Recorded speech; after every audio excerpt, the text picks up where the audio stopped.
This video is brought to you by Helix. Attention.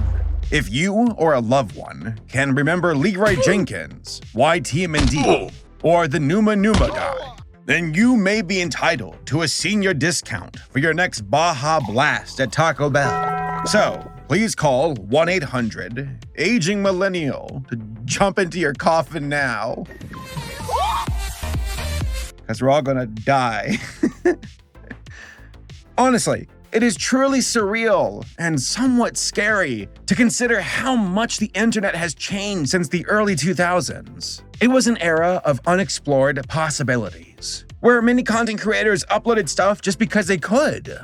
Early 2000s me was like, whoa, hold up. You mean my terrible home movies that me and my friends made can be uploaded to the internet and folks will watch them? Yo, I'm doing that. It wasn't just about becoming an online sensation, and it certainly wasn't about becoming rich. Actually, to hope for either of those goals around that time was seen as a fool's errand. But nowadays, growing an online following is seen as a feasible career path. Why waste your time at college when you can be an online influencer and draw fairy art? I'm not even kidding. You can make thousands that way if you know what you're doing. Yeah, you know what I mean.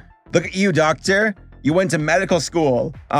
That's neat. I'm drawing fairy art and I'm making twice as much as you are. But when you look back on the early days of the internet, being able to even create content, let alone animated content, was enough to catch the attention of viewers. And one of the best examples of that success was Happy Tree Friends. Now, I can only imagine that some of you right now are having a whirlwind of flashbacks, of sneaking onto your family's computer, booting up the dial-up, hoping that mom doesn't pick up the phone, and then watching the forbidden fruit. That is Happy Tree Friends. Oh yeah. We're watching this. All the cool kids at school watch this, and they know what I'm talking about. And then I'm sure that some of you are feeling a queasy sensation in your stomach.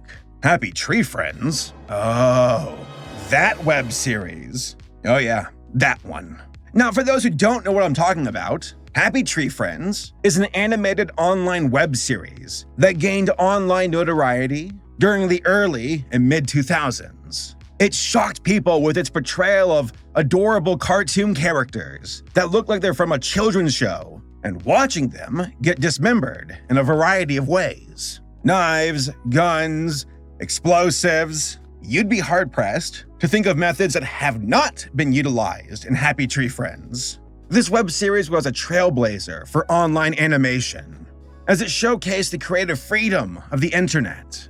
You did not need a massive budget or a huge studio to be successful on the web. If anything, avoiding the restrictions of television allowed Happy Tree Friends to thrive and push the envelope with the juxtaposition of its characters, stories, and animation. Yes, G4, I see you, but I'm talking about mainstream network channels like Cartoon Network or Nickelodeon, which I am very certain said networks would never host Happy Tree Friends. Also, Happy Tree Friends really fit that early to mid-2000s edgy vibe that us millennial teenagers had going on around that time. Oh yeah.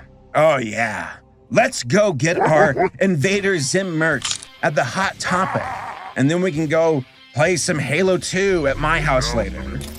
That's what I did at least. But guys, here is my horrendous confession. I never watched Happy Tree Friends as a kid or as a teen.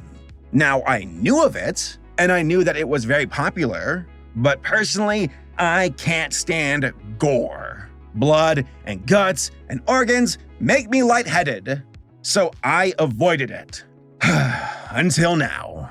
So many of you requested that I talk about Happy Tree Friends.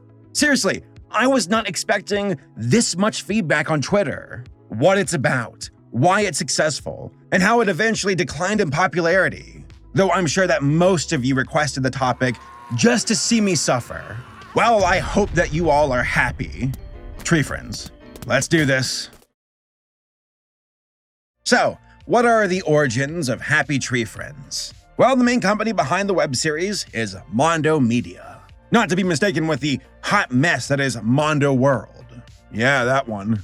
Mondo Media was founded by John Evershed and Deirdre O'Malley in 1988 and set up base in San Francisco. Mondo is responsible for a ton of insanely popular internet animated TV shows, such as Dr. Trans, Dick Figures, and Batman Piderman, plus a bunch of others. Before getting into animation, they originally tried their hand at making video games in the early 90s, under the studio name of Maccadeus. Despite being known today for their animation, at the time, they released 2 full motion video titles, a passing fad that spawned from the rise of CD-ROM tech. Critical Path was released for the PC and Mac in 1993, and Daedalus Encounter was released for the ill-fated 3DO in 1995. After their games failed to do numbers, they retired the name and switched gears to focus on internet cartoons.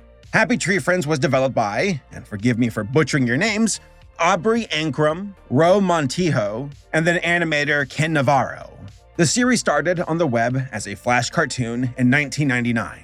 The idea came from Montijo, who would pass doodles of cute animal characters back and forth with Navarro, sketching on napkins, paper plates, and whatever else was on hand, and would tell each other bizarre scenarios and situations just to make the other one laugh while working on projects. Montijo had initially doodled some character designs that were similar to the eventual cast of Happy Tree Friends, with the caption, "Resistance is futile," a phrase from the Borg from Star Trek, which undermined the otherwise cute designs of the characters. Of course, this would foreshadow the tone of the series they would eventually adopt. As the doodles continued to pile up, and both artists continued to get more and more invested into the idea, they decided to try and pitch the concept for a web series of their very own to the heads of Mondo Media. Montijo hung the poster up on his workstation, with character designs to try and get people interested in the designs. The concept of a deceptively adult cartoon using cute cuddly characters was eventually pitched to Mondo Media's executives, with Navarro going as far as slipping a dollar bill into the pitch documents to try and make the executives laugh, but was only half joking. He really wanted the series to get made. But Navarro claims in an interview with G4 in 2006 that there was a lot of convincing necessary to get the series off the ground.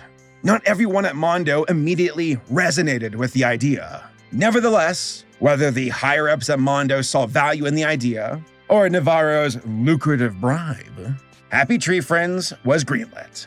This show is absolutely a product of its time. The rise of the internet and macromedia flash was allowing normal people to create their own cartoons and share them online with the masses. In the early days of the internet, it wasn't nearly as corporate or sanitized as it is now.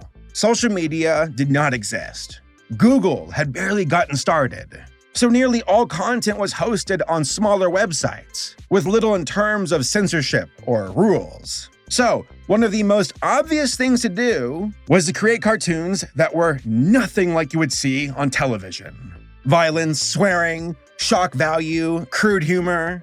It was all online with these cartoons. Flash sites were home to all sorts of animated ideas that would have never seen the light of day on proper TV. These cartoons were usually made by a single person just for fun, and as a result, most of these early Flash cartoons were animated in a very rudimentary style. The point was to show a shocking concept or an edgy joke, rather than be aesthetically impressive. Many early Flash cartoons used stick figures for their simplicity of animation, and how well they mesh with Flash's tweening workflow. Happy Tree Friends, by contrast, was a blending of the traditional concept of a cartoon and this new uncensored idea. And since there was an actual studio with a budget behind the show, not a big one, but at least a budget, its quality was far above the average short you'd find on Newgrounds around that time. At first glance, it looked like something you'd find on TV, with cute and cuddly animal characters all being friends and just enjoying their day, kind of like Care Bears in a way. But then, an incident would occur. and trigger massively graphic violence, typically resulting in the brutal deaths of many of the characters that were having sweet and innocent fun only a few moments ago. While graphic violence is hardly shocking to most people today, some of the stereotypes the characters exhibit can come across as insensitive. Flippy, in particular, being a war vet suffering from severe PTSD that often triggers the killing sprees of episodes he's in. Also, there's Lumpy, who's a bit dim-witted, and that can be perceived as a character at the expense of the mentally disabled, even if the comparison wasn't intentional. To further lean into the kids show parody angle, each episode would open with a little title sequence styled in the vein of a children's book, and would end with a moral that usually would be a play on whatever violent escapade just finished. This harsh tone shift and subversion of expectations, in combination with a far more nuanced animation quality than the usual flash fare at the time, quickly launched Happy Tree Friends to a level of success Mondo could not have predicted, with Happy Tree Friends amassing more than 15 million views a month for Mondo Media. By the way, that was like viral levels of success back then. Hell, it still is to this very day. By the way, Happy Tree Friends was originally not going to be the name of the series. In fact, in their original pitch, Navarro and Monjito actually wanted the series name to be changed slightly with every episode. The original title, as explained by Navarro, would have been Happy Tree Friends Bonanza. But then, in the next episode, it could be something like Friends Bonanza Friends Tree. The pair found the idea very funny, but Mondo did not go for it, probably because it would have made branding a nightmare, which I totally get that. In 2006, Happy Tree Friends expanded from the internet into a full-on television series hosted on G4 TV's late-night block called Barbed Wire Biscuit, eventually renamed Midnight Spank.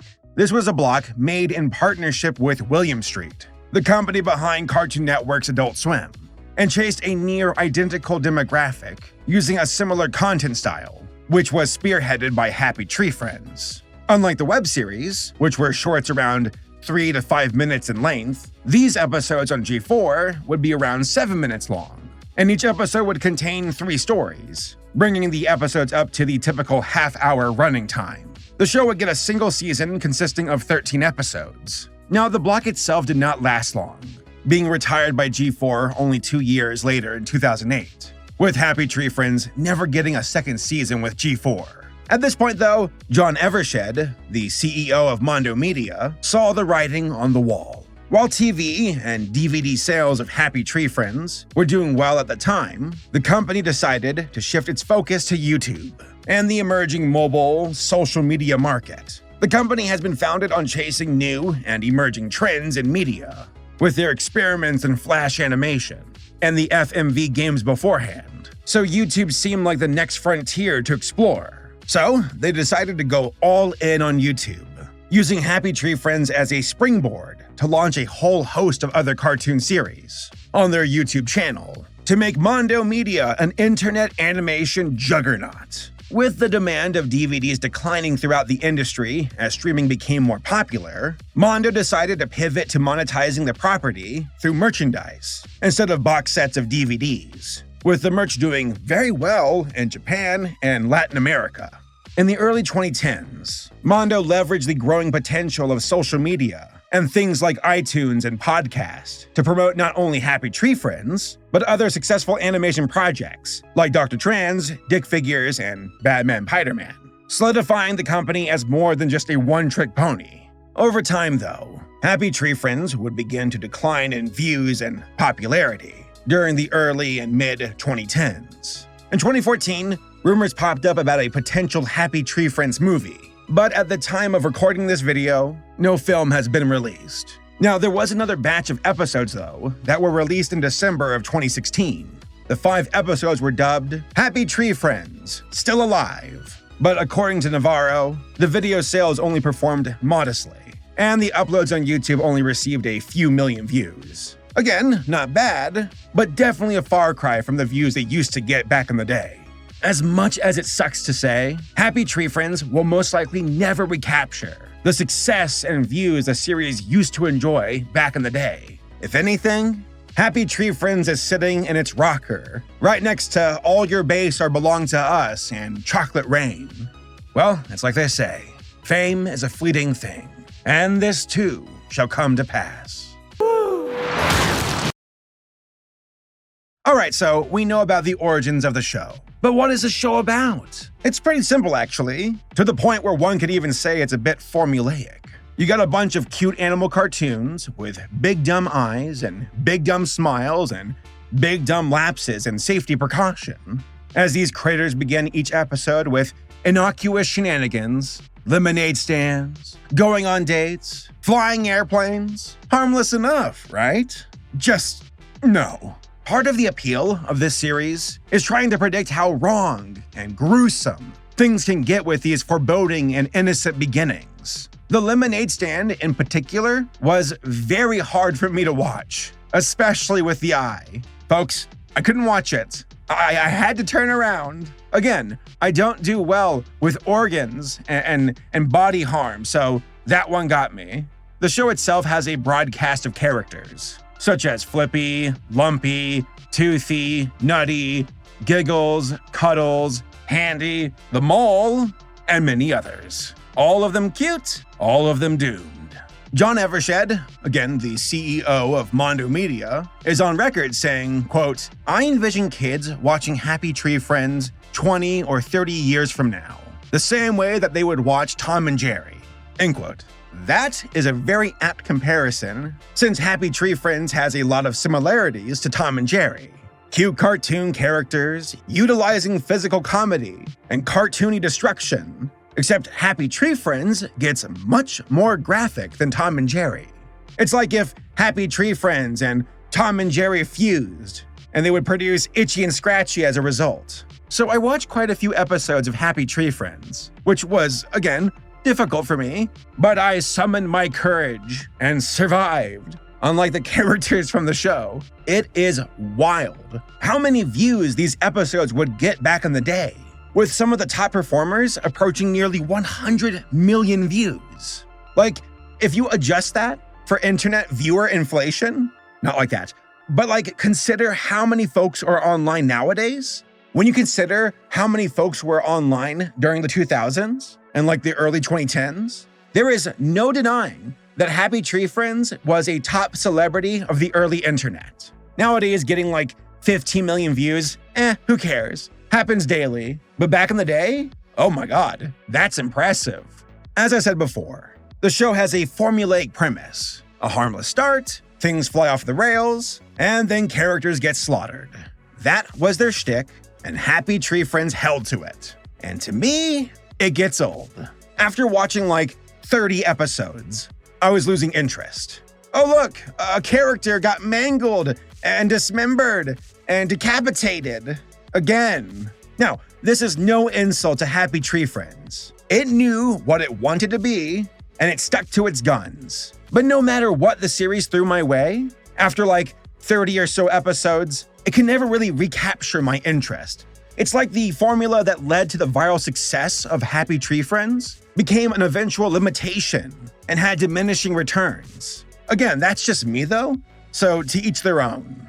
Now, for what it's worth, the animation did improve over time, but nothing mind-blowing outside of the visual gore in each episode. If you're new to this show, well, I hope that you're ready for some anatomy lessons. Actually, Happy Tree Friends got me to thinking about another chaotic cartoon from the early 2000s, Poppy the Performer. So I did a review about this insane 3D anime earlier this year, and it too shares a brand of chaos similar to Happy Tree Friends, such as being made by a small team, and also people going, "Is this for kids?" No, not really. But there are some noticeable differences between the two.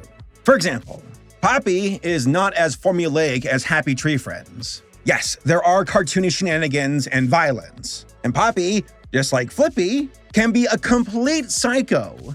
But Poppy the Performer has a variety of episodes that range from contests to pranks to fighting God. It also has much more interesting characters, while also being surreal and unpredictable. Also, it doesn't overstay its welcome. while Happy Tree Friends gets repetitive and predictable. Once more, this is just my own personal opinion, doesn't make it law, doesn't make it a fact, that's just how I feel. Despite my reservations though, I find it difficult to truly judge Happy Tree Friends when it comes to storytelling, characters, and animation. If anything, I kinda wanna give it a pass, due to its accomplishments as an online series, and how it paved the way for future online animated content. Is it perfect? No. But it definitely meant a lot to millions of people who watched it back in the day, and it absolutely proved that even a small team of artists could make it big on the internet. In conclusion, I think it's safe to say that Happy Tree Friends deserves praise for being one of the old vanguards of the internet. It demonstrated the raw potential of the web when it comes to uploading whatever the hell a person's heart desires. On top of that, it inspired future amateur creators that they too could make something that could succeed online without the assistance of mainstream entertainment. Again, I know that Mondo Media helped out Happy Tree Friends, but that is a much smaller studio compared to something like Nickelodeon or Disney. For the longest time, it was difficult for the average Joe to have their content viewed and supported in a meaningful way outside of Hollywood, but the internet leveled the playing field, and I absolutely see Happy Tree Friends to be a great example of that caliber of success. A small team of writers and artists who are able to utilize their computers and flash animation as they made their dreams of dismembering cute chibi cartoon characters a reality. I mean, what more could a person want? Now, could this concept have worked right off the bat on television? Yeah, possibly. But it would have been a cumbersome process, with more strings attached, and most likely restricted due to FTC regulations. But instead, Happy Tree Friends went to the internet, was able to enjoy creative autonomy, and made internet history. That all being said, I view the accomplishments, the history, and the reputation of Happy Tree Friends to be much more interesting than the actual show itself. There's a certain charm to how chaotic and violent these cute critters can be, and how creative the writers and animators can get with mutilating them. But like I said before, it gets repetitive over time, and it loses my interest. But all in all, I still have respect and admiration for Happy Tree Friends. It will forever stand as a very graphic reminder of how small teams of creators can mobilize their vision without the assistance of Hollywood and untap the explosive potential of online viewers. Oh God, why did I say explosive? Hit the deck! So a big shout out to this video sponsor, Helix Sleep. I love my mattress. I really do. I mean it. The last time I brought it up, I mentioned how I slept on a bed at a hotel and how that was just like the worst. My Helix is so good that it makes me dread having to leave my house and travel to hotels and have to sleep on their awful, difficult, hard mattresses. No thank you. I just miss my own bed. I want to sleep in my own bed at night for the rest of my life. That's how much I like this thing. Now, for those who don't know, Helix Sleep is a premium mattress-in-a-box company that makes mattresses to fit your own personal needs based on your body type and sleep style. Helix even has this awesome sleep quiz to help you find a mattress that fits your personal preferences. Just hop over to their website, pick the quiz, and get matched up with a mattress that is perfect for your unique body type and sleep preferences. Do you prefer to have a firm mattress or one that is super soft and squishy? Maybe a bit of both. And what position do you sleep in? Giggity. On your side? On your stomach? On your back? Ooh. I'm sorry, I'll stop. And for those who share a bed with a partner, you can have them take the quiz alongside you, so you both can find a perfect compromise. So I took the sleep quiz earlier this year. Personally, I'm a guy who likes to sleep on my side. I also like my mattress to be somewhat soft, but a little firm. And Helix was like, voila, the midnight lux. That's what you want. And they were absolutely correct. And because I am an adult, I got it in queen size. Because my old dog takes up like half of the bed. I don't know how he does it, but he does. Real talk, the comfort levels of the Midnight Lux blows my old mattress out of the water. It's like I was depriving myself from having a good night of sleep for for like the last 5 years. Also, I still can't get over how this mattress was sent to my front door. Like, the idea of this mattress being mailed just at my front door, there it is, and looking at the box and going, wait, my mattress is in that? No. And I opened it. Guess what? It just pops right out. Word of advice, have a cleared out room whenever you do open the box. And if you're hesitant about buying a Helix you haven't been able to try, hey, no worries. There is a 100-night sleep trial. So you have over 3 months, try out your selection, make sure that you love it. If you don't, Helix will pick up the mattress and you will get a full refund. So I absolutely recommend Helix Sleep. I am a very happy customer. I genuinely love my mattress. It's been very good to me, and it's really important to have a good mattress. I mean, you sleep on this thing like every night, so it might as well be comfortable, right? Especially when it's a mattress that they can deliver to your front door. So if you're in the market looking for a new bed, check out Helix. Click the link down below and go to helixsleep.com/Saberspark and get up to $200 off your Helix mattress. And hell, they even throw in 2 pillows for free. So go check it out.